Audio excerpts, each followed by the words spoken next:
Boxing trainer and personality Teddy Atlas says that David Benavidez is the stiffest test for Canelo Alvarez at 168, and that's one of the guys he wants to see Canelo Alvarez face. What up, Fight World? It's your boy Ego, and I'm back with some more boxing. Make sure you smash the like button. Also subscribe to my channel for the latest and greatest in the sport of boxing. If you want to become part of the gang, hit the bell icon so you don't miss anything. Teddy Atlas on his podcast, The Fight with Teddy Atlas, says this, and I quote, "To me, the stiffest test at 168 is David Benavidez. If Canelo really wants to be the best, that would be the stiffest test. David Benavidez, he's the most dangerous. He's 23-0. So, obviously, Teddy Atlas has studied the game, worked with guys like Mike Tyson, and from the optics, he says David Benavidez is the most challenging for Canelo. He says, quote, he's the most dangerous and physically challenging of all of them. If Canelo beats him at 168, then he really captured them at 168 for me. Those guys, Caleb Plant and Billy Joe Saunders, might be a little bit technically better. They might be, but Benavidez is bigger, stronger, and he's more dangerous. But if Canelo wants to be considered, and I'll jump right on board, I won't even need pom-poms. I won't even need him. If he wants to be considered the greatest Mexican fighter of all time, let him go up to the light heavyweight division because he's already been there. He's already passed through. Let him go back and let him beat Artur Beterbiev and Dmitry Bivol." End quote. So, once again, Ego Stradamus strikes again. Now, I know the haters are mad. They hate to see Ego Stradamus on such a crazy prediction streak, but you have yet another boxing personality clamoring for the same fights that I've been requesting, for some of which I've been requesting for years to see Canelo Alvarez in, like the Charlo and Demetrius Andrade fights, right? Now, Teddy Atlas himself didn't mention that. However, if you listen to everybody from recently, Max Kellerman, Teddy Atlas, Ego Stradamus, Jose Benavidez has called out Canelo, right? Jose Benavidez, trainer of David Benavidez, says that he believes that Jermall Charlo would beat Canelo, and he says he would be more concerned with his son David Benavidez and about with Jermall Charlo rather than Canelo. So, it sounds like the world sees Canelo and the way he's navigating. I think Canelo, he wants to be Mayweather so bad, the manufactured Mexican Mayweather. So he feels he has the torch. He feels like he's earned it. And, he does have a good resume. So he's content with that. Plus, DAZN is an enabler. So they're allowing him to kind of tiptoe around the division. And there are fights and fighters for the last couple of years that, in my opinion, they hold a stronger chance of rivaling Canelo and putting him in different types of scenarios or different types of fights. Even if he prevails, even if he beats these guys, there'll be difficult fights. Like, you look at Rocky Fielding fight. You look at the fight recently with Average Pilgrim in February. I mean, look at the Caleb Smith fight in December. Like, just put it this way. You don't have to take my word for it.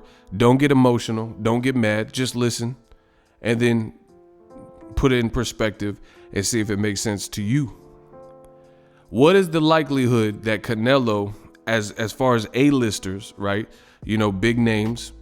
What's the likelihood that he fights twice in a matter of like 3 months? December and February, and both of his fights look like fairy tale fights, and they look like, the opponents didn't show up whatsoever. Like, I could understand if, they gave a challenging 2, 3, 4 rounds, and then as the fight wore on, Canelo started to show his dominance. But I'm talking about Canelo fought Caleb Smith in a title fight, right? In December, got a vacant title, right?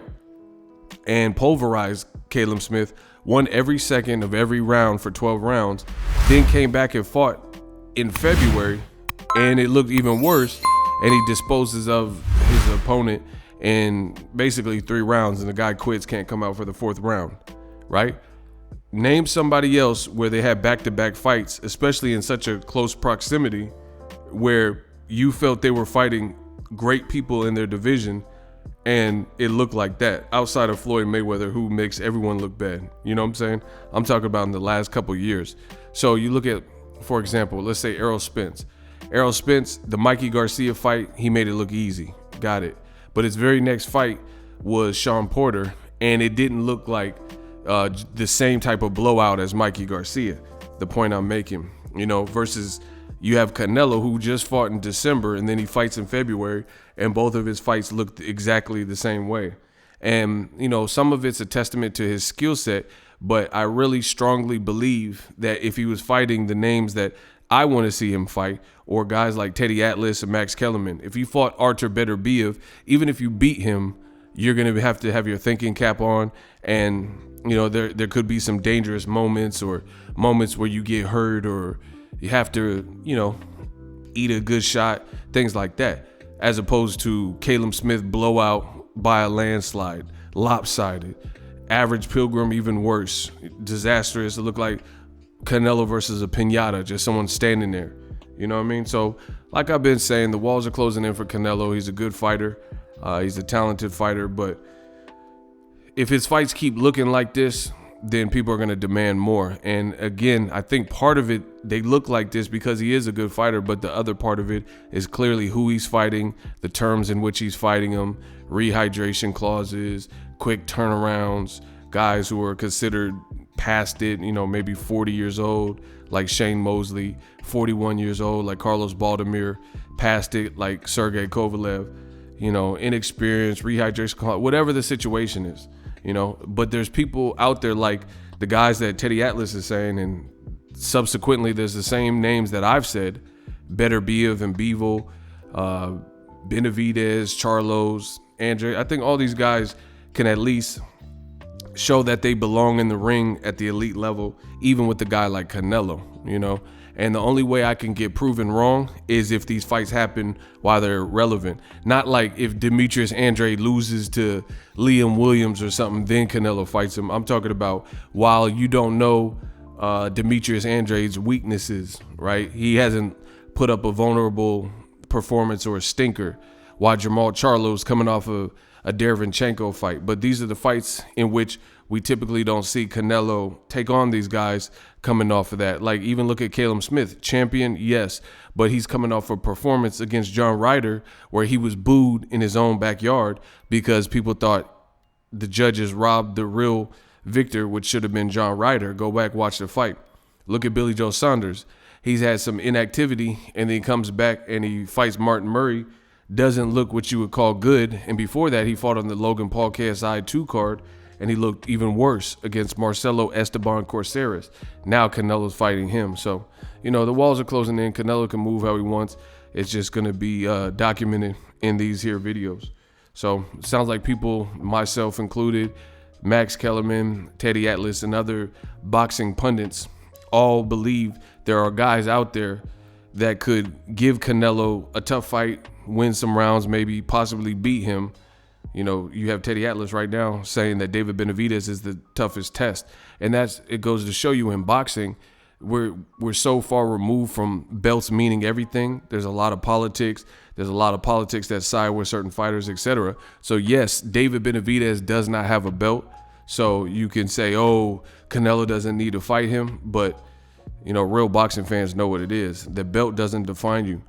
Billy Joe Saunders, he need to fight David Benavidez and then the winner fight Canelo. But they're not willing to do that because they don't want to give David Benavidez the opportunity to even get to Canelo by, having a stepping stone fight where he could win against the Billy Joe Saunders. If you wanted to, it's the same thing with the franchise champion. If you really wanted it to be fair, then you would open up the floodgates and almost make like a mini tournament. And if Billy Joe Saunders was able to beat a guy like David Benavidez, then he advances on to fight against Canelo. Or if Avni Yildirim were to beat David Benavidez, they fight for the spot, and then the winner fights Canelo. But they're clearly trying to circumvent that, and I think the world sees it. Make sure you guys use my link to get TubeBuddy. TubeBuddy is an awesome browser extension. I've used it for years. Started off with 0 subscribers, scaled up to over 200,000, and it's pretty. It's so pretty. So click on that link. It doesn't matter what your YouTube channel is about, the genre.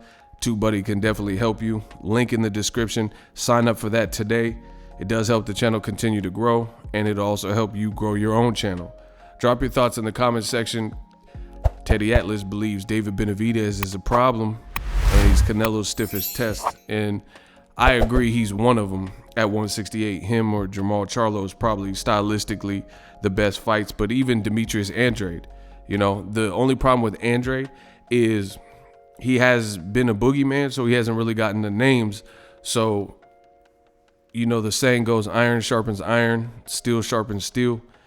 And Andrade has probably the worst competition out of the bunch, you know what I'm saying, and activity. So skill-wise, he has it, but I really feel like you have to be in there with comparable skill sets to stay as sharp as humanly possible. But even then, Andrade is still a terrific, talented fighter. He can give Canelo a tough fight, most likely.